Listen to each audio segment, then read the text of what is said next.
मैं सिस्टर कामरान एजाज। अगर तुहाडा कोई भी इमिग्रेशन मसला है, human rights applications, 7 year child applications, stateless applications या ईए एप्लीकेशंस, तुसी हुण ही मेरे नाल राबता करो 075 01 01 01 01।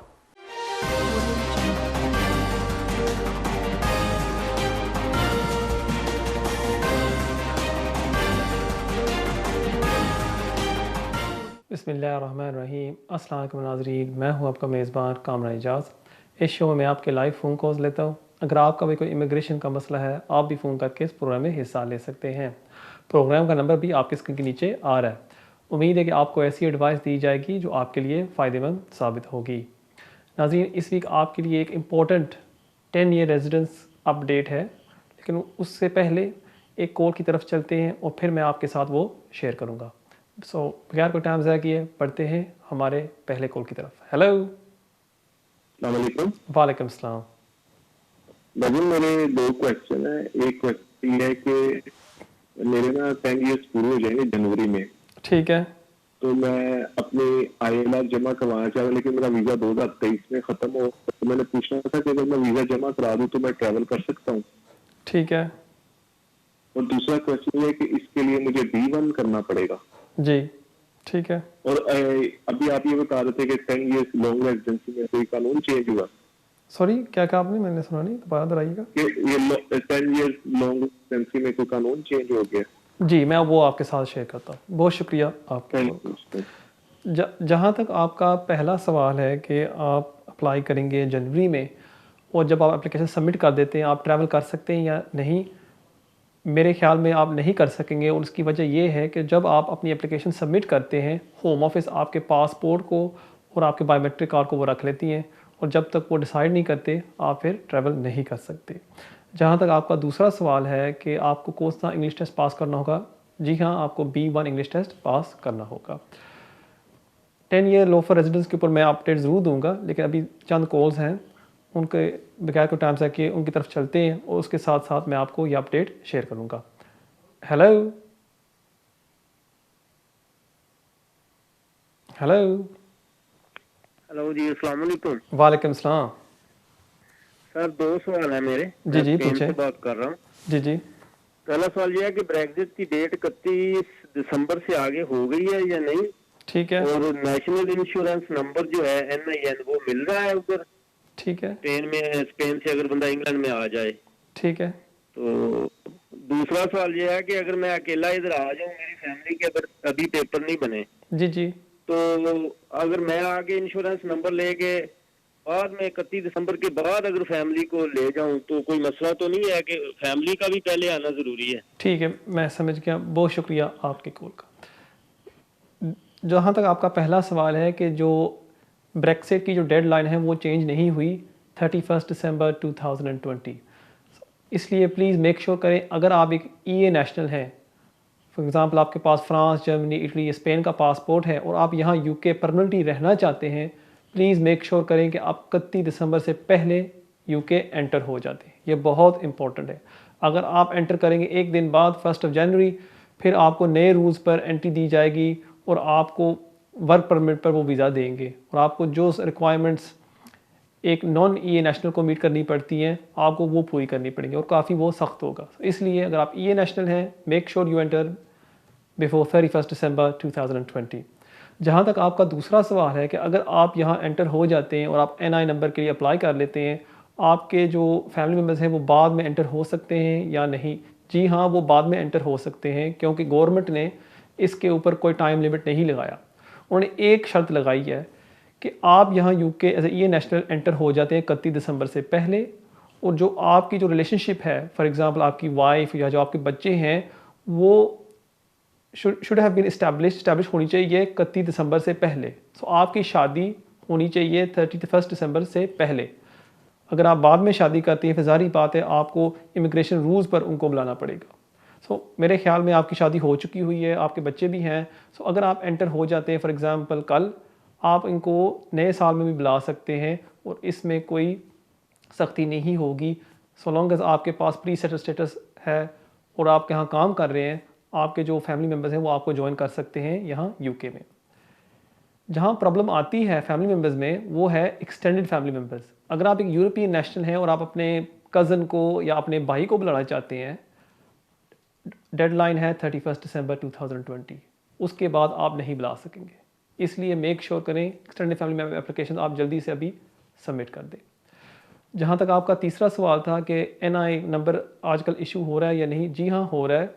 वो आजकल आपको बुला रहे हैं इंटरव्यू पर और फिर आपको वो इशू कर देते हैं। कोरोना वायरस की वजह से कोई लोगों को मैंने ये भी सुना है कि वो आपको ऑनलाइन ऑटोमेटिकली भी इशू कर रहे हैं। उम्मीद है आपको आपके सवाल का जवाब मिल गया होगा और बढ़ते हैं हमारे अगले कॉल की तरफ। हेलो। हेलो, अस्सलाम वालेकुम एजाज साहब। वालेकुम सलाम। एजाज साहब, मेरा सवाल है, एक दो सवाल है, मुख्तसर से पूछूंगा। 2000 में इस कंट्री में आया, पहला वीजा मुझे लगा 2015 में, ठीक है। यूरोपियन के साथ शादी करने के बाद में 2015 में। फिर 3 साल बाद तलाक हो गए, फिर मैंने अप्लाई रिटर्न ऑफ राइट्स होता है ना, जी जी, रिटर्न राइट्स, वो ठीक है। अप्लाई किया जी, वो मिल गया मुझे। फिर उसके बाद मैंने ये सेटलमेंट अप्लाई किया, मुझे इंडेफिनिट मिल गया। ठीक है। उसके बाद मुझे इंडेफिनिट मिले हुए 1 साल हो गया। मुझे ये पूछना है कि क्या मैं इस साल में वो अपना ब्रिटिश वो पासपोर्ट के लिए क्या बोलते हैं उसको, ब्रिटिश नेशनल लाइफ, ठीक वो है। अप्लाई कर सकता हूँ मैं? ठीक है। अच्छा, मेरा एक सवाल एक आपसे ये है, आप यूके कब एंटर जी। हुए थे? 2000 में। 2000 में। इसका ये मतलब कि 2015 से पहले आप ओवरस्टेयर थे, करेक्ट? जी ठीक है, मैं समझ गया। और कोई सवाल आपका जी। है? और दूसरा सवाल ये है कि वो उसमें एक ऑप्शन होता है वहाँ पे, अगर आप अपना बायोमेट्रिक भेजना नहीं चाहते तो उसमें रीजन लिखना होता है। वो रीजन क्या लिखना होता है वो बता सॉरी, दीजिए मैंने आप सुना मुझको। नहीं, जरा दोबारा दोहराइएगा उसको प्लीज। वो जो उसमें एक ऑप्शन होता है ना, आप साथ एप्लीकेशन के साथ अपना वो बायोमेट्रिक काट लें, जी जी। वो अगर नहीं भेजना चाहे मकसद, जब एप्लीकेशन सक्सेसफुल हो जाए जब भेज दें, तो उसमें क्या ऑप्शन, क्या रीजन लिखना पड़ता है उसमें? ठीक है, मैं समझ गया। बहुत शुक्रिया आपके कॉल का। ठीक है, जहाँ बहुत तक बहुत आपका शुक्रिया। पहला सवाल है कि आप नेशनलिटी के लिए कब अप्लाई कर सकते हैं, अप्लाई तो आप कर सकते हैं कि आपको 1 साल हो गए आपको ILR मिले हुए, लेकिन जो गुड कैरेक्टर रिक्वायरमेंट है जो कहती है कि आपके पास 10 साल लगातार वीज़ा होना चाहिए, वो मेरे ख्याल में आप उसको पूरा नहीं करते। और उसकी वजह ये है, आपने मुझे बताया कि आप 2000 में एंटर हुए और उस दौरान आप ओवरस्टेयर थे और 2015 में आपने यूरोपियन लड़की के साथ शादी की और आपको उन्होंने वीज़ा इशू किया। इसका ये मतलब कि तकरीबन 15 साल आप इलीगल थे। अब जिस दिन से आपको वीज़ा इशू हुआ है उस दिन से आपके जो 10 ईयर्स लॉफुल रेजिडेंस वो शुरू होते हैं। इसका ये मतलब कि आप अप्लाई करेंगे 2025 में और फिर ही जाके वो आपको नेशनलिटी देंगे।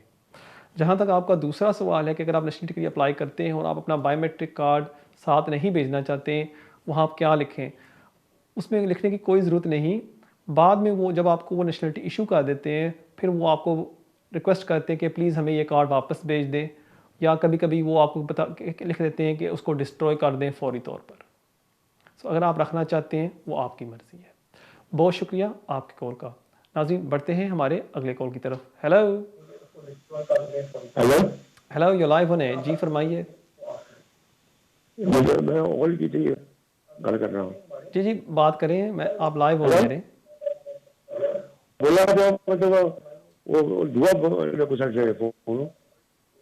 हेलो सर, बड़ा ही मेहरबानी होगी अगर आप प्लीज़ टीवी का वॉल्यूम बंद कर दें और सीधा मुझसे बात करें फ़ोन। फोन तो लाइव उड़िया मतलब दुए बंदे ने फोन थ्रू करी उड़िया। Let's go to the next call please. Hello. Kamran भाई, अस्सलाम वालेकुम। वालेकुम सलाम। कामरान भाई, मेरा एक सवाल यार थोड़ा सा पेचीदा हो गया। मान लो मुझे इसकी मालूमात नहीं थी, या बोलोगे यार पहले मालूम करना चाहिए था, फिर आपको यूज काबू करना चाहिए। सॉरी, थोड़ा सा आप ऊंचा बोले, मुझे मैंने आवाज़ नहीं आ शादी रही की आपकी। है वीडियो कॉल पे, और वो वहाँ पे नादरा में हमारे रजिस्टर्ड भी हो, लेकिन अब मुझे पता चला यहाँ पे जो है Sorry guys, I can't hear properly. Sorry sorry, थोड़ा सा ऊंचा बोले, मुझे आवाज़ नहीं आ रही प्लीज़। अच्छा कामरान भाई, मैंने शादी कर ली है पाकिस्तान में, ठीक है। और वो वीडियो कॉल पे कर ली है, ठीक है। और अब वो मुझे मालूम हुआ कि वीडियो कॉल पे तो ये लोग एक्सेप्ट नहीं करते, जबकि वो रजिस्टर्ड भी हो गई है नादरा में। ठीक है। तो अब मेरे पास क्या ऑप्शन है, मैं क्या कर सकता हूँ? अब किस तरीके से मैं इसके उलझन को समझा सकता हूँ? ठीक है, और कोई सवाल आपका? बस यार यही, मैं इसमें फंसा हूँ अभी तो। ठीक है, मैं समझ गया। बहुत शुक्रिया आपके का। पहली बात तो है मुबारकबाद आपको कि आपने शादी कर ली, कंग्रेचुलेशंस। और अब आप शादी के बाद उलझन में फंस गए, दैट्स वेरी सैड न्यूज़। लेकिन फ़िक्र मत करें कि बेस्ट चीज़ ये होगी, क्योंकि होम ऑफिस वीडियो मैरिज को एक्सेप्ट नहीं करती, अगर आप पाकिस्तान जाएं और वहाँ दोबारा शादी को रजिस्टर कर लें, फिर आप आसानी के साथ अपनी वाइफ को यहाँ यूके में स्पॉन्सर कर सकते हैं। सो बेस्ट चीज़ यही है कि अब आप जाएं पाकिस्तान, ट्रैवल करें, वहाँ थोड़ा सा टाइम स्पेंड करें अपनी वाइफ के साथ, दोबारा शादी करें और फिर आप अपनी वाइफ को स्पॉन्सर करें। बहुत शुक्रिया आपके कॉल का। नाज़रीन, जैसे मैंने प्रोग्राम के स्टार्ट में कहा था कि आज एक इम्पॉर्टेंट अपडेट है आपके लिए, और वो है 10 ईयर लॉफुल रेजिडेंस के ऊपर। और वो 10 ईयर लॉफुल रेजिडेंस वो है कि जिन लोगों ने यहाँ 10 साल लगातार लॉफुली यूके में गुजारे हैं। सो फॉर एग्ज़ाम्पल, अगर आप स्टूडेंट वीज़े पर आए 2010 में और आपको एक्सटेंशन मिलती रही और फिर आपने स्विच किया फॉर एग्ज़ाम्पल स्पाउस वीज़ा, और आपके 10 साल पूरे हो गए और उसके बाद आप अप्लाई करते हैं इंडेफिनिट लीव टू रिमेन के लिए under 276B of the immigration rules. इस वीक इसके ऊपर एक इम्पॉर्टेंट केस आया, वो है हक एंड अदर्स। उसके ऊपर बातचीत करने से पहले आपको थोड़ी सी मैं बैकग्राउंड इन्फॉर्मेशन दूं और हम शुरू करते हैं रूल्स के ऊपर। अब रूल्स ये कहते हैं कि जब आप 10 ईयर लॉफुल रेजिडेंस पर अप्लाई करते हैं, आपको यहाँ रहते हुए 10 साल होने चाहिए, और वो भी लॉफुली। यह है पार्ट 1 ऑफ द रूल कि आपने यहाँ 10 साल लॉफुली गुजारे हैं यूके में। उसके नीचे जाएं, दूसरा हिस्सा आता है कि जहाँ उन्होंने लिखा हुआ है कि आपने कोई इमिग्रेशन रूल्स को ब्रेक नहीं किया अनलेस, और यहाँ थोड़ी सी 2 एक्सेप्शंस आती हैं, अनलेस आपने एप्लीकेशन सबमिट की थी 24 नवंबर 2016 से पहले और आपने 28 डेज से ज़्यादा यूके में ओवरस्टे नहीं किया, या आपने एप्लीकेशन सबमिट की 24 नवंबर 2016 के बाद और आपने 14 दिन से ओवरस्टे नहीं किया यूके में। सो इसको मैं दोबारा दोहराता हूँ कि आप, पहली चीज़ तो है आपको यहाँ हो गए 10 साल रहते हुए लगातार, और आप यहाँ रहते रहे लॉफुली, आपने कोई लॉ ब्रेक नहीं किया, आपने कोई क्राइम नहीं कमिट किया।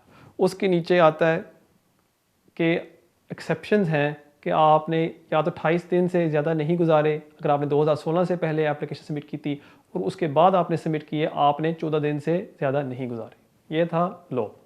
अब हम आते हैं 2 केसेस जो हक एंड अदर से पहले डिसाइड किए गए थे, और जो पहला केस जो मैं आपके साथ शेयर करना चाहता हूँ वो है मासूम अहमद। ये डिसाइड हुआ था पिछले साल, और यहाँ जो मैं आपको थोड़ी सी फैक्चुअल हिस्ट्री बताता जाऊँ, ये हुआ था कि ये एप्लीकेंट यहाँ यूके एंटर हुआ और उसने एक्सटेंशंस अप्लाई की, और जब उसने एक्सटेंशंस के लिए अप्लाई किया 2-3 दिन दे जहाँ वो ओवरस्टेयर था, लेकिन जब भी वो एक्सटेंशन के लिए अप्लाई करता था होम ऑफिस उसको दे देती थी वीज़ा। जब उसका टाइम आया indefinite leave to remain apply करने के लिए, होम ऑफिस ने उसका ILR का एप्लीकेशन रिफ्यूज़ कर दिया, और उन्होंने वजह ये दी कि अगर रूल्स को देखा जाए, पहली चीज़ तो है कि आपको यहाँ यूके रहते हुए 10 साल लगातार होने चाहिए, लेकिन क्योंकि ये जो एप्लीकेंट था मासूम अहमद, ये ओवरस्टेयर था, चाहे 2 दिन या 3 दिन, ये वो दूसरा जो एक्सेप्शन है जो नीचे आता है कि अगर आपने फॉर एग्ज़ाम्पल 28 दिन ओवरस्टेयर गुजारे हैं या 14 डेज, उसका ये फ़ायदा नहीं उठा सकता। सो अगर उसको देखा जाए कि अगर आप पार्ट 1 को मीट नहीं करते, आप पार्ट 2 पर नहीं जा सकते। उनकी ये आर्ग्यूमेंट थी, क्योंकि पार्ट 1 कहता है कि आपको 10 साल यहाँ रहते हुए लॉफुली होने चाहिए, और वो नहीं था क्योंकि उसने 2-3 दिन ओवरस्टेयर की जब वो एक्सटेंशन के लिए अप्लाई करता था। ये मैटर गया कोर्ट के सामने, और कोर्ट ने होम ऑफिस की साइड की और कहा कि यह बिल्कुल दुरुस्त है कि क्योंकि उसने ओवरस्टे किया है, वो उस एक्सेप्शन का फ़ायदा नहीं उठा सकता। और हैरत की ये बात थी कि जो होम ऑफिस अपने केस वर्कर्स को गाइडेंस देती है, एक डॉक्यूमेंट होती है जहां वो उनको बताती है कि किस तरह आपने केस को डिसाइड करना है, उसमें साफ लिखा हुआ था कि अगर कोई बंदा ओवरस्टे करता है, आप उस ओवरस्टे पीरियड को ओवरलुक कर दें, माफ़ कर दें, और एप्लीकेंट को फिर भी वीज़ा ग्रांट कर दें।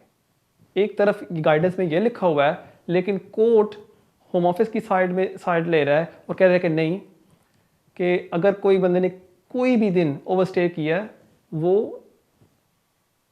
ILR उनको वीज़ा नहीं मिल सकता।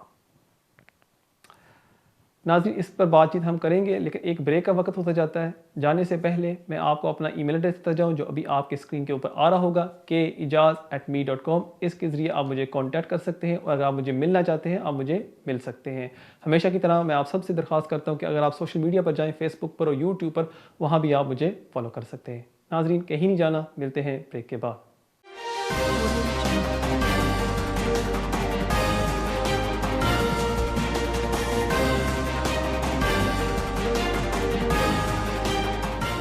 मैं सिस्टर कामरान एजाज। अगर तुहाडा कोई भी इमिग्रेशन मसला है, human rights applications, 7 year child applications, stateless applications या EA एप्लीकेशंस, तुसी हुण ही मेरे नाल राबता करो 075 01 01 01 01।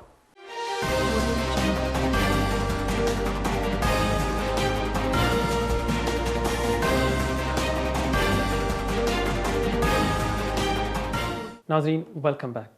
जैसे मैं ब्रेक से पहले अर्ज़ कर रहा था, इन द केस ऑफ मासूम आमिद, कोर्ट्स ने कहा था कि अगर आप कोई भी पीरियड ओवरस्टे कर जाते हैं, चाहे होम ऑफिस आपको एक्सटेंशन ग्रांट करती जाती है, जब आप ILR के लिए अप्लाई करते हैं, उस ओवरस्टे की वजह से आपको ILR नहीं मिलेगी। ये थी जजमेंट इन मासूम अहमद। अब जो पिछली वीक जजमेंट पास की गई है हक एंड अदर्स, यहाँ जजेस ने कहा है कि जो मासूम अहमद केस था वो गलत था, और अगर कोई शख्स अप्लाई करता है वीज़े के लिए और वो फॉर एग्ज़ाम्पल 14 डेज़ ओवरस्टे कर जाता है, अगर होम ऑफिस उसको वीज़ा ग्रांट कर देती है एक्सटेंशन, जब वो ILR के लिए अप्लाई करता है उसको ग्रांट करना चाहिए। उसको उन्होंने कहा है कि बुक एंडेड पीरियड, मतलब कि होम ऑफिस ने उसको वेव कर दिया है और उसको ग्रांट कर दिया है, फिर एप्लीकेंट को ILR मिलना चाहिए। और जो मासूम अहमद केस था उसको गलत डिसाइड किया गया था, और उसकी वजह उन्होंने ये दी है। उन्होंने कहा है कि ठीक है, हम मानते हैं कि रूल्स कहते हैं कि आपको यहाँ 10 साल रहते हुए लगातार होने चाहिए, ये है पार्ट 1 ऑफ द रूल। उसके नीचे आता है कि आपने कोई रूल ब्रेक नहीं किया, आपने कोई ओवरस्टे नहीं की अनलेस आपने 14 डेज से ज़्यादा नहीं गुजारे या आपने 28 डेज से ज़्यादा नहीं गुजारे 2016 से पहले। इस केस हक व अदर्स जजेस ने ये कहा है, ये जो एक्सेप्शन है ये एक सेपरेट रूल नहीं है, इसको साथ आपको डिसाइड करना चाहिए फर्स्ट पार्ट के साथ, जो कहता है कि आपको यहाँ 10 साल लगातार रहते हुए होने चाहिए। इसको इकट्ठा डिसाइड करें, इसको सेपरेटली मत देखें। क्यों, जब मासूम अहमद का केस था, यहाँ होम ऑफिस की ये आर्गूमेंट थी कि अगर एक शख्स 2-3 दिन भी ओवरस्टे कर जाता है, उसने first part of the rule जो है कि आपने यहाँ 10 साल UK में लॉफुली गुजारे हैं, आप उसको मीट नहीं करते। लेकिन इस केस में हक व अदर्स जजेस ने ये कहा है कि ठीक है, अगर किसी ने यहाँ UK में नहीं भी गुजारे, जो एक्सेप्शन आती है इसको साथ डिसाइड करें इकट्ठा, और फिर जाके आप डिसाइड करें। सो ये गुड न्यूज़ है कि फॉर एग्जांपल अगर आपने 5-6 दिन ओवरस्टे किया था और आपको होम ऑफिस ने फिर भी वीज़ा इशू कर दिया एक्सटेंशन, अब आप ILR के लिए अप्लाई करना चाहते हैं, होम ऑफिस आपको पीनलाइज नहीं करेगी इस केस की वजह से, हक एंड अदर्स। लेकिन इस केस में थोड़ी सी बैड न्यूज़ भी है उन लोगों के लिए जिन्होंने फॉर एग्ज़ाम्पल अप्लाई किया फॉर स्टूडेंट एक्सटेंशन, उनका वीज़ा रिफ्यूज़ हो गया और विदिन 14 डेज़ उन्होंने ह्यूमन राइट्स एप्लीकेशन सबमिट कर दी, FLRO या FLRFP, और वो 1 साल पेंडिंग रही वो एप्लीकेशन, और उसके बाद एप्लीकेंट ने स्विच कर लिया to indefinite leave to remain. जजेस ने इस केस में कहा है कि जो एक और केस था जुनैद अहमद, वो सही है कि अगर आप एक ओवरस्टेयर हैं, चाहे आपका एप्लीकेशन 1 साल क्यों नहीं पेंडिंग रहता, आप ILR के हकदार नहीं होते। So this is a bit of bad news. So जो गुड न्यूज़ है वो है कि अगर कोई पीरियड आपने ओवरस्टे किया है और होम ऑफिस ने उसको ओवरलुक करके आपको एक्सटेंशन ग्रांट कर दी है, जब आप अप्लाई करेंगे for indefinite leave to remain, आपको होम ऑफिस अब ग्रांट कर देगी। उम्मीद है आपको इससे ज़रूर फ़ायदा होगा। नाज़रीन, बढ़ते हैं हमारे अगले कॉल की तरफ। हेलो अस्सलाम वालेकुम। वालेकुम सलाम। कामरान भाई, मेहदी बात कर रहा हूँ। जी जी वेस्ट यॉर्कशायर से। जी जी मेरे 2-3 सवाल हैं। पहला सवाल ये है कि हम 2010 में यूके में एंट्री हुए थे एज अ वर्क परमिट पे, ठीक जो है कि 5 साल का था, जी जी और उसके बाद हमारा 2015 से पहले हमारी जो कि है वर्क परमिट में थोड़ा इशू हो गए थे, जिसकी वजह से हमने ह्यूमन राइट्स में कर दिया था हमने, ठीक है जिसकी बेस पे हमें मिला था 1 साल की एक्सटेंशन। ठीक है वो हमारा वर्क परमिट खत्म हो गया था। उसके बाद हमारा केस चलता रहा। 1 साल के देने के बाद उन्होंने हमारा 2018 में हमारा फिर दोबारा आया, जिसमें 2 साल की पेंडिंग के बाद हमें 2.5 साल की एक्सटेंशन दी थी, जो ठीक कि है हमारी नेक्स्ट ईयर मई में खत्म हुई। अच्छा, जो उनका डिसीजन था, डिसीजन में ये था कि आपके 120 मंथ्स कंप्लीट होंगे तो आप लीव टू रिमेन के लिए उसको कंसीडर किया जाएगा। ठीक है। क्योंकि हमारे वो almost बच्चों 10 की बेस साल पर हो उन्होंने चुके आपको हैं। वीज़ा दिया था या पार्टनर की बेस के ऊपर? सॉरी, वो जो 120 मंथ्स का रूट पर उन्होंने आपको वीज़ा दिया है, वो बच्चों की बेस के ऊपर दिया था या पार्टनर की बेस के ऊपर या? फैमिली के छोटा बेटा है, ठीक है, जो मैं कि समझ गया। 18 ठीक साल है ठीक है जो कि 18 साल का दिसंबर में हो जाएगा। जी जी मैं समझ गया। ठीक है, उसकी बेस पे दिया था। और आपका 2.5 सवाल? साल का तरफ हमें। जी जी तो और अब जो हमारा जो है वो खत्म होने वाला है मई में 2020 के। ठीक है तो हमने ये पूछना था कि हमारा जो कि पहले 5 साल हमारा वो कंसीडर करेंगे या नहीं करेंगे, ठीक है या उन्होंने, क्योंकि हमारा एक दिन भी ओवरस्टे नहीं हुआ। ठीक ठीक है ठीक और है दूसरा सवाल ये है कि जो कि एज अ कोरोना वायरस की वजह से काफी इकल की वजह से जी जी ये भी में आया है कि आप अप्लाई कर सकते हैं विदाउट एनी फीस, क्योंकि सुना है क्वेश्चन दी हुई है उन जी जी लोगों ने कि आप नहीं पे कर, अगर आपके पास नहीं ठीक है है इतनी कि आप उन्हें पे करें, तो हमें पे कर सकते हैं कि वो नहीं कर सकते। ठीक और है। अगर हम अप्लाई करें इस मैं उसमें समझ गया, मैं देता हूँ आपके 2020 सवाल के का उसमें, तो बहुत हम शुक्रिया अपना आप एक्सटेंशन लीव टू रिमेन का अप्लाई करें या इंडेफिनेट का अप्लाई मैं करें? आपको बताता हूँ। बहुत शुक्रिया आपके कॉल का। देखिए जहाँ तक आपका पहला सवाल है, आप एंटर हुए 2010 में और आपको वीज़ा मिलता रहा 2015 तक। फिर आपने मुझे बताया है मेरे ख्याल में कि 15 तो लेके 18 में कोई प्रॉब्लम्स थी या कुछ हुआ था, 10 तो लेके 15 में या 15 तो लेके 18 में इसमें थोड़ी सी प्रॉब्लम आई और पेंडिंग रहा आपका एप्लीकेशन, और उसके बाद आपको 18 में उन्होंने आपको वीज़ा दिया अंडर द 10 ईयर रूट। अब बेस्ट चीज़ ये होगी, लॉन्ग रेजिडेंस की बेस के ऊपर अप्लाई करने से पहले पहली चीज़ तो आप ये करें कि अपनी होम ऑफिस से रिकॉर्ड मंगा लें। उसको कहते हैं सब्जेक्ट एक्सेस रिक्वेस्ट। एक ऑनलाइन फॉर्म है जो आप फिल कर सकते हैं, उसकी कोई फ़ीस नहीं होती और विद इन 2 वीक्स या 3 वीक्स होम ऑफिस आपको वो ईमेल कर देती है। उसमें आप चेक कर सकते हैं कि आपके लीव में कोई ब्रेक हुई है या नहीं। पहली चीज़ तो ये करें। अब मेरे लिए मुश्किल है आपको बताना 100% इसमें ब्रेक हुई है या नहीं। जब आपको वो डॉक्यूमेंट मिल जाए, आप अपने कोई करीबी लिस्ट से मिल लें और फिर वो आपको एडवाइस कर सकता है। अगर उसमें ब्रेक नहीं हुई, जी हाँ, आप अप्लाई कर सकते हैं for indefinite leave to remain और आपको वो ग्रांट कर देंगे ILR। जहाँ तक आपका दूसरा सवाल है कि आप फ़ी वेवर के लिए अप्लाई करना चाहते हैं, जब आप ILR एप्लीकेशन के लिए अप्लाई करते हैं उसमें कोई वेवर आपको नहीं मिलता। अगर आप डिसाइड करते हैं कि नहीं आपके लीव में ब्रेक हुआ है और आप अप्लाई करना चाहते हैं फॉर 2.5 ईयर एक्सटेंशन, उसके लिए आप अप्लाई कर सकते हैं वेवर के लिए। आपको साबित करना होगा कि आप डेस्टिट्यूट हैं, और होम ऑफिस की जो मीनिंग है डेस्टिट्यूशन की, वो है कि आप अपने हर दिन के जो अखराजात हैं वो पूरे नहीं कर सकते या आपके पास मुनासिब रहाइश नहीं है। अगर आप ये दो चीज़ें, इन दोनों में एक चीज़ साबित कर सकते हैं, फिर होम ऑफिस आपको वेवर ग्रांट कर देगी और आजकल वो ग्रांट कर रही है। मैंने बेशुमार एप्लीकेशंस पाए हैं जिसमें क्लाइंट्स को फ़ायदा हुआ है इस एग्जेम्पशन की वजह से। अगेन बेस्ट चीज़ यही होगी कि आप अपनी सब्जेक्ट एक्सेस रिक्वेस्ट मंगवा लें होम ऑफिस से और एक सॉलिसिटर को कंसल्ट कर लें और फिर ही वो आपको बता सकता है कि आपके लिए कौन सी बेस्ट ऑप्शन होगी। बहुत शुक्रिया आपके कॉल का और बढ़ते हैं हमारे अगले कॉल की तरफ। हेलो। अस्सलाम वालेकुम। वालेकुम will सलाम। quickly tell my problem. मैंने 2016 में ILR के लिए अप्लाई किया था अंडर द हाईली स्किल्ड जो स्कीम थी उसके अंडर। ठीक है। what happened ki under section 325 and 322 they refused that application. ठीक है. And at that time I was a month or so of my 10 years in this country.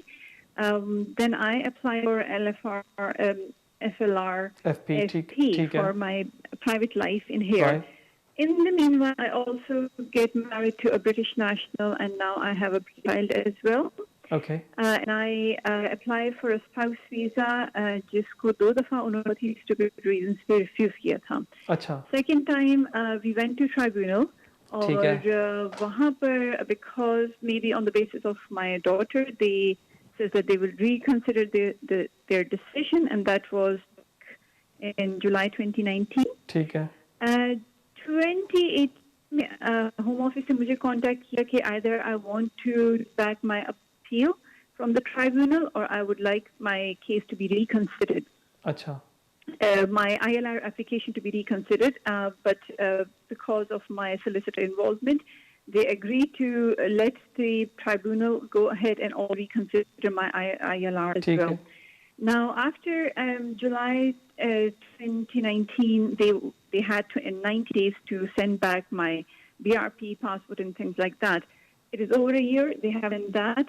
Plus, ILR का जब भी हम उनको पूछते हैं, they don't reply for anything. Just keep on saying कि हम reconsider कर रहे हैं. So all they tell you is it's pending. Approach किया है, हमने उनको court threats भी दिए हैं कि हम आपको higher court लेके जाएंगे, but nothing is working. I don't know what options I have. ठीक है. That's why I'm phoning. If you can please guide me. मैं समझ गया. बहुत शुक्रिया आपके कॉल का. जहाँ तक आपका एप्लीकेशन है, आपने मुझे बताया कि वो पेंडिंग है और साल से ज़्यादा हो गया और होम ऑफिस आपको जवाब नहीं देती.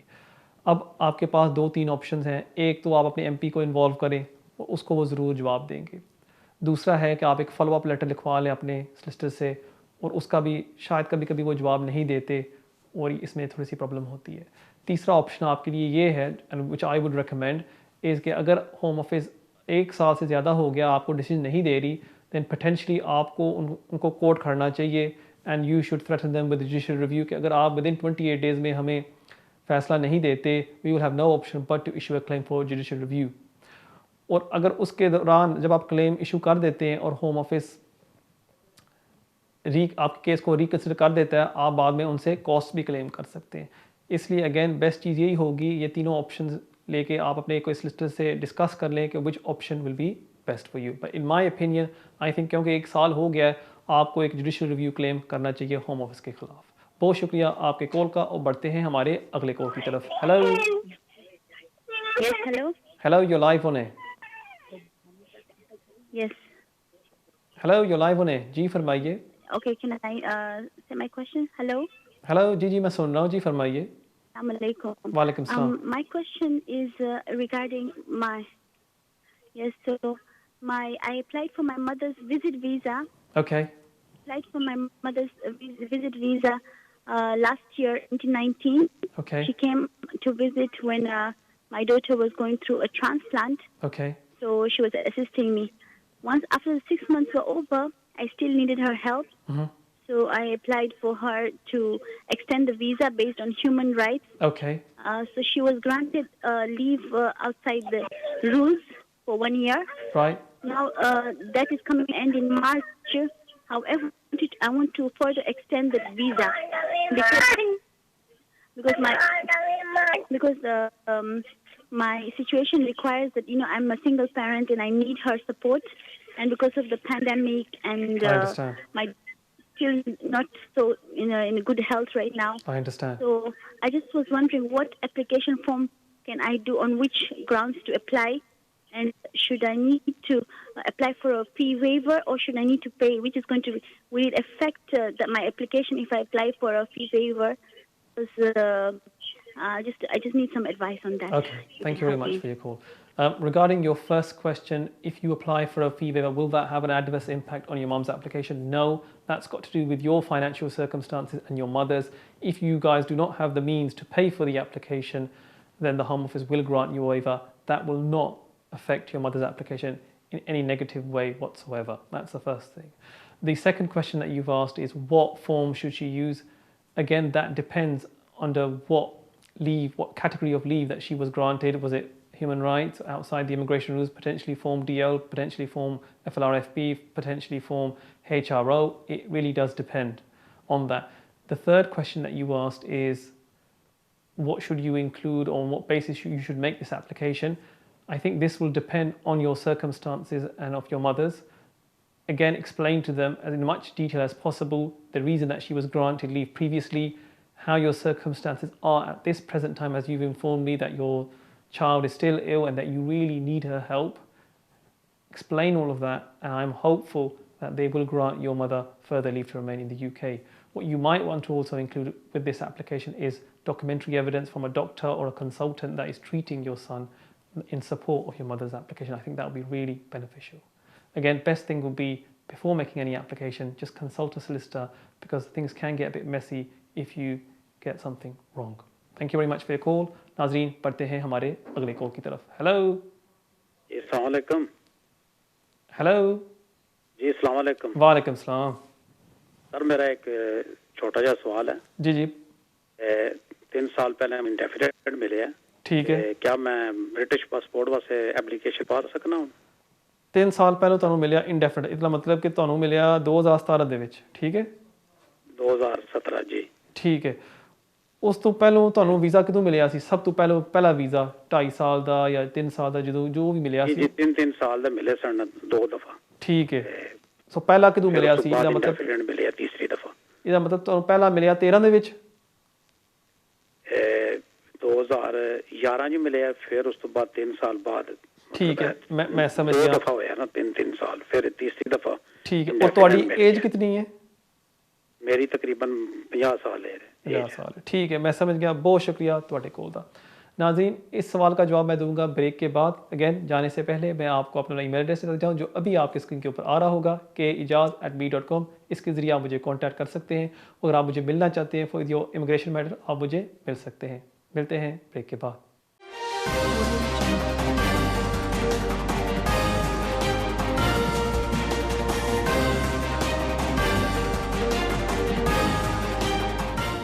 मैं सिस्टर कामरान इजाज.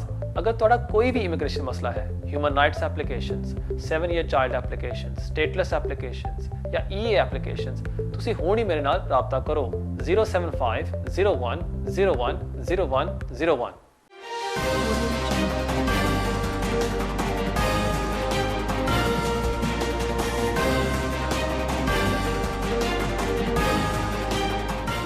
नाज़रीन, वेलकम बैक. ब्रेक से पहले कॉलर ने एक सवाल पूछा था कि वो कब नेशनलिटी के लिए अप्लाई कर सकते हैं.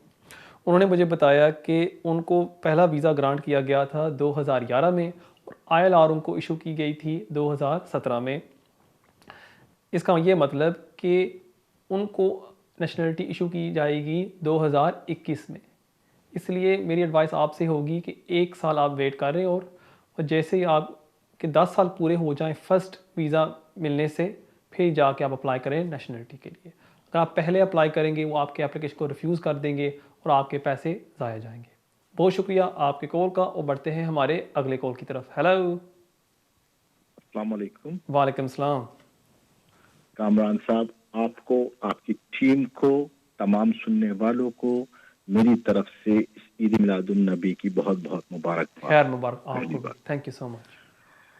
अच्छा, दूसरा सवाल मेरा ये है कामरान साहब, मैं जानना भी चाहता हूँ, मैं इस मुल्क 13 दिसंबर 2013 को आया था. 26 दिसंबर 2013 को आया था. ठीक है. और 14 अगस्त 2014 में मेरे को ह्यूमन राइट आर्टिकल 8 के ऊपर वीजा ग्रांट हुआ था 10 इयर्स का. ठीक है. 2.5 इयर्स की बेसिस पर. ठीक है. तो अब मैं आपसे ये जानना चाहता हूँ, जब भी मेरे 10 साल मुकम्मल होंगे, तो क्या इस मुल्क में जब मैं लॉफुली एंटर हुआ था, मींस ऑन टूरिस्ट वीजा, वो डेट, उस डेट से काउंट होगा मेरा टाइम, या मेरे को जिस दिन उन्होंने मेरे को वीजा ग्रांट किया है आर्टिकल 8 के ऊपर 14 अगस्त 2014 से काउंट होगा, या 26 दिसंबर से काउंट होगा? ठीक है. 2013. जब उन्होंने आपको ग्रांट किया था 2014 में, वो किस बेस पर उन्होंने ग्रांट किया था? एज ए सिंगल एप्लीकेंट या रिलेशनशिप बेस के ऊपर या बच्चे की बेस के ऊपर? मेरे बच्चों की बेस के ह्यूमन राइट्स पे. ठीक है, मैं समझ गया. बहुत शुक्रिया आपके कॉल का. जी हाँ, आपके 10 साल शुरू होंगे जिस दिन से उन्होंने आपको वीज़ा ग्रांट किया है, 14 अगस्त 2014। इसका ये मतलब कि 2024 में आपको वो इशू करेंगे ILR, और उसके 1 साल बाद आप अप्लाई कर सकेंगे नेशनलिटी के लिए। लेकिन अगर आपकी फॉर एग्जांपल वाइफ ब्रिटिश हैं ऑलरेडी एट दैट टाइम, आप फौरी तौर पर अप्लाई कर सकेंगे नेशनलिटी के लिए। बहुत शुक्रिया आपके कॉल का, और बढ़ते हैं हमारे अगले कॉल की तरफ। हेलो। हेलो, अस्सलाम वालेकुम। वालेकुम सलाम। मेरे 2 क्वेश्चन है। कल मुझे 2018 को मुझे 2.5 साल का वीज़ा मिला था। ठीक है। तो मेरी जो वाइफ है उसे लर्निंग डिसेबिलिटी है। जी जी। और मेरी एक बेटी भी है जो वो मेरे पास नहीं है, वो फास्टिंग में है। ठीक है। मैं हर 6 वीक बाद मिलने जाता हूँ। ठीक है। तो मेरा क्वेश्चन ये है कि क्या मैं अगले साल में वीज़ा खत्म होना है, तो क्या मैं 2.5 साल से 5 साल पे जा सकता हूँ? अच्छा, तो आपको ये 10 ईयर मुझे- ऊपर वीज़ा इशू किया गया था 2018 में। हाँ, 2018 को मुझे मिला था 2.5 साल 10 ईयर रूट के ऊपर। 10 ईयर के ठीक है। ऊपर। हाँ और जी। जो आपकी जो वाइफ है वो ब्रिटिश जी। है? हाँ जी, वो ब्रिटिश है, लर्निंग डिसेबिलिटी ठीक है है। उससे, और उसी की बेस पे मेरी बेटी भी हो गई थी ठीक है, मैं समझ गया। जब। और आपकी जो वाइफ है उनको मिलता है फॉर एग्जांपल PIP अलाउंस या डिसेबिलिटी अलाउंस या नहीं? हाँ जी, मिलता है उनको? उससे वो, और दूसरा बेनिफिट है वो कौन सा है? PIP वो मिलता है उनको? वो जो ESA वगैरह वो नहीं, भी मिलते हैं उसे। ESA को छोड़ दें, PIP उनको मिलता है या डिसेबिलिटी अलाउंस? हाँ जी, डिसेबिलिटी अलाउंस मिलता है उससे। ठीक है, मैं समझ गया। मैं देता हूँ आपके सवाल का जवाब। बहुत शुक्रिया आपके कॉल का। जी हाँ, आप स्विच कर सकते हैं। जब आप एक्सटेंशन के लिए अप्लाई करेंगे, अभी आप रिक्वेस्ट कर सकते हैं होम ऑफिस को आपको स्विच किया जाए टू द 5 ईयर रूट, क्योंकि आपकी वाइफ को मिलता है क्या कहते हैं डिसेबिलिटी लिविंग अलाउंस। आपको इनकम रिक्वायरमेंट से एग्जेम्पशन दी जाएगी और आपको वो रिक्वायरमेंट फुलफ़िल करने की ज़रूरत नहीं है। मेनली आपको यही साबित करना होगा कि आप अपने अखराजात पूरे कर सकते हैं और आप अपनी वाइफ के साथ रह रहे हैं in a genuine and subsisting relationship. Best चीज़ ये होगी एप्लीकेशन सबमिट करने से पहले आप अपने सॉलिसिटर को मिल लें और फिर वो आपको तफसील में गाइड कर सकेगा इसके बारे में। बहुत शुक्रिया आपके कॉल का, और बढ़ते हैं हमारे अगले कॉल की तरफ। हेलो। वालेकुम। वालेकुम सलाम। कमर साहब, मैंने अपने दामाद को बुलाना है पाकिस्तान से। ठीक है। लास्ट ईयर मेरी बेटी की शादी हुई थी, जी जी। तो वो सारे पता करना। अभी वो जॉब कर रही है, उसकी तकरीबन 4 पे स्लिप ठीक है। सकते हैं उसके लिए, दामाद के लिए, और रिक्वायरमेंट क्या क्या है जरा ये भी प्लीज बता दें। ठीक है, मैं बता देता हूँ। बहुत शुक्रिया आपके कॉल का। मेनली अगर आप एम्प्लॉयमेंट बेस के ऊपर अपने दामाद को बुलाना चाहते हैं, आपकी जो बेटी है उसको साबित करना होगा कि वो 18,600 कमा रही है। उसके लिए उसके पास होने चाहिए 6 month pay slip, 6 month bank statements, an employer letter, और उसके साथ साथ प्रूफ कि ये जो रिलेशनशिप है ये जेन्युइन और सब्सिस्टिंग है। जो आपके दामाद हैं पाकिस्तान में, उनको पास करना होगा A1 इंग्लिश टेस्ट, और उनके पास होना चाहिए TB सर्टिफिकेट। अगर ये सारी चीज़ें पूरी हों, मुझे पूरी उम्मीद है कि वह आपके दामाद को वीज़ा इशू कर देंगे। बहुत शुक्रिया आपके कॉल का, और बढ़ते हैं हमारे अगले कॉल की तरफ। Hello. Hello. Hello, you're live on air. Hi. How are you? You alright? I'm very well, thank you. Very well. Yeah. Okay. I came to the UK in 2017 on a spouse visa. My wife is British. Sorry, slow Two kids down. as well. Sorry. You came in the UK when? 2017. Okay. And my wife British, and both my kids are born here in the UK. They're Right. British citizens. Right. And I just applied for my renewal extension of spouse visa in May. Okay. And got my biometrics appointment in September. Right. And I've given them the biometrics, but I'm just waiting for my decision to come. Now, the thing is that I might be losing my job because Right. I've given my pay slips. And the decision has not come up for my extension of my BRP. So I might be losing my job very soon, in a week or two. Would this affect my application? Okay, I understand. Thank you very much for your call. First things first, no, you don't need to panic, because at the time of submitting the application, you met the income requirement. The Home Office's decision will be based on that evidence that you submitted at the time. Secondly, the Home Office has released a coronavirus concession whereby anyone that was earning 18,600 prior to the pandemic, which is March 2020, they will consider your financial circumstances based on that. So if you were earning 18,600 prior to March 2020, you're fine. And anyone that's applying from now until January 2021, they can make use of this concession provided that they were earning 18,600 before March 2020. नाज़रीन, ये सवाल मुझे पूछा गया है कि ये जो कॉलर ने मुझे बताया कि इन्होंने अप्लाई किया अपने वीज़ा एक्सटेंशन के लिए on the basis of a spouse और अभी ये नहीं कमा रहे 18,600 या इनकी जॉब लूज़ हो जाएगी, इनके एप्लीकेशन को अफेक्ट होगा या नहीं। मैंने इनको समझाया नहीं होगा, क्योंकि होम ऑफिस ने एक कंसेशन निकाली थी कि जो लोग 18,600 कमा रहे थे बिफोर मार्च 2020, बिफोर लॉकडाउन, होम ऑफिस उसके ऊपर बेस करेगी अपनी डिसीजन।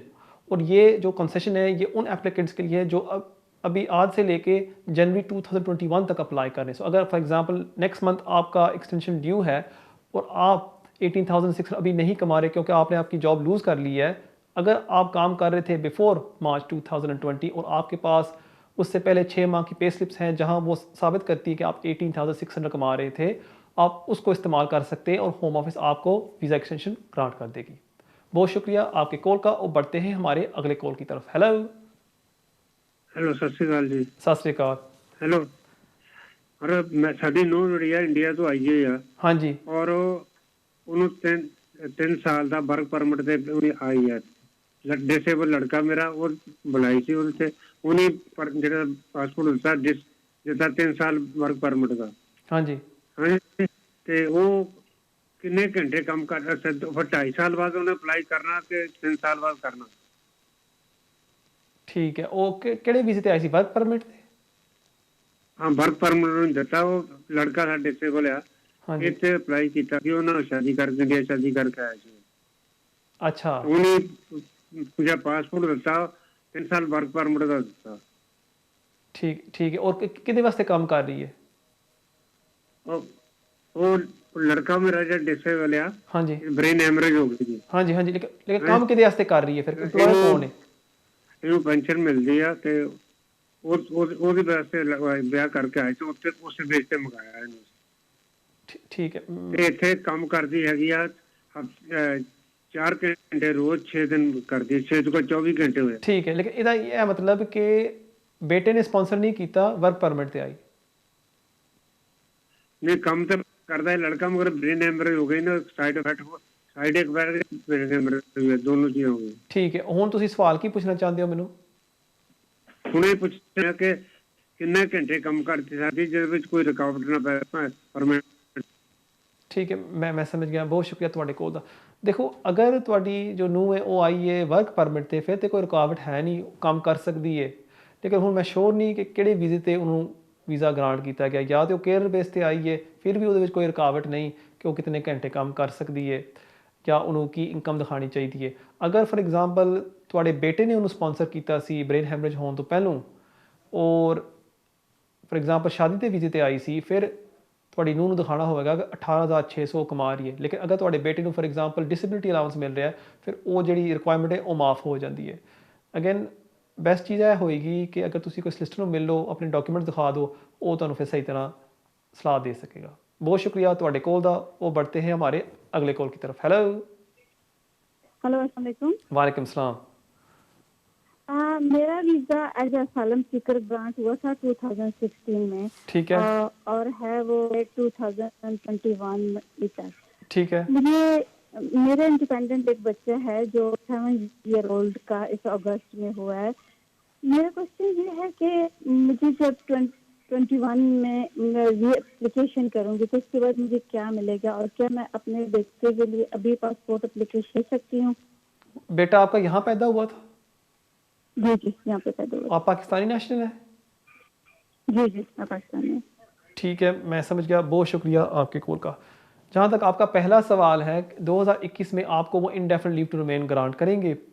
जहाँ तक आपका दूसरा सवाल है कि अगर आपका बच्चा भी, आपने मुझे बताया यूके में पैदा हुआ था, अभी 7 साल का है, अगर आप उसका ब्रिटिश पासपोर्ट अप्लाई कर सकती हैं या नहीं? जी नहीं।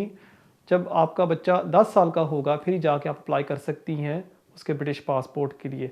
लेकिन मेरे ख्याल में जब आप अप्लाई करेंगी अगले साल इनडेफिनिट लीव टू रिमेन के लिए, उस टाइम आपके बेटे को भी वो ग्रांट कर देंगे ILR in the same line, और उसके बाद आप उसका अप्लाई कर सकेंगी ब्रिटिश पासपोर्ट, और उससे ये फ़ायदा होगा आपके बेटे को जल्दी से मिल जाएगा ब्रिटिश पासपोर्ट, बल्कि बजाय वो 3 साल वेट करे जब उसकी 10 साल की सालगिरह होती है। बहुत शुक्रिया आपके कॉल का, और बढ़ते हैं हमारे अगले कॉल की तरफ। हेलो हेलो हेलो जी, आप लाइव होने रहे हैं जी, फरमाइए। हेलो हेलो, ये लाइव होने हैं जी, फरमाइए।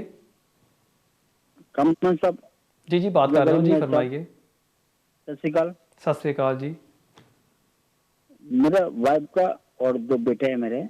हाँ जी। तो फ्री वीजा है अभी। कौन से वीज़े पर आए हैं? 10 साल के बाद, 10 साल के बाद फ्री वेवर। सॉरी, मुझे आवाज़ नहीं आ रही, दोबारा दोहराइएगा। कौन से वीज़े पर आए हैं? उनको वीजा है अभी 30 मंथ का। ठीक है। Free waiver, free waiver. Okay, free movement का, ठीक है। या अभी मेरी फाइल रखनी बाकी है, तो मैं क्या कर सकता हूँ अभी इसके आपकी क्या बाकी है? मेरा एप्लीकेशन बाकी है अभी। आपके पास कौन सा पासपोर्ट है? इंडियन पासपोर्ट, इंडियन पासपोर्ट, ठीक है। और आपके बेटे को उन्होंने वीज़ा ग्रांट कर दिया, करेक्ट? यूके का? तीनों को मेरे वाइफ 2 बच्चे मेरे। हाँ जी। तीनों को वो उसमें वीजा दे दिया। आपके वाइफ के पास कौन सा वीज़ा है? मेरे पास जो वीजा में स्टूडेंट डिपेंडेंट था पहले, फिर मेरा वो पूरा पंगा हो गया वो लोगों से। ठीक है, मैं समझ गया। बहुत शुक्रिया आपके कॉल का। देखिए, अनफॉर्चुनेटली आपकी लाइन थोड़ी सी ख़राब थी और मुझे सही सुनाया नहीं जा रहा। अगर आप मुझे शो के बाद फ़ोन कर रहे हैं डायरेक्टली मेरे मोबाइल के ऊपर, मैं आपको फिर डिटेल में इसके बारे में एडवाइस दे सकूँगा। Thank you so much for your call. नाज़रीन, ये था हमारा आखिरी सवाल आज के लिए। उम्मीद है हमेशा की तरह आपको यह प्रोग्राम पसंद आया होगा। आप सबसे मैं दरख्वास्त करता हूँ, प्लीज़ अगर आप इसको लाइक करें, फॉलो करें सोशल मीडिया के ऊपर, फेसबुक के ऊपर, और अगर आप यूट्यूब पर जाएं वहाँ मेरा नाम डालें कामरान एजाज, KAMRAN सरनेम एजाज, और वहाँ भी मुझे आप फॉलो करें। मैं आपका बहुत शुक्रगुजार हूँगा। मुझे इजाज़त दें। इंशाल्लाह ताला हमारी मुलाकात होगी अगले हफ्ते इसी टाइम 6 से लेकर 7 बजे, सिर्फ और सिर्फ विनस टीवी पर। तब तक के लिए अस्सलाम वालेकुम।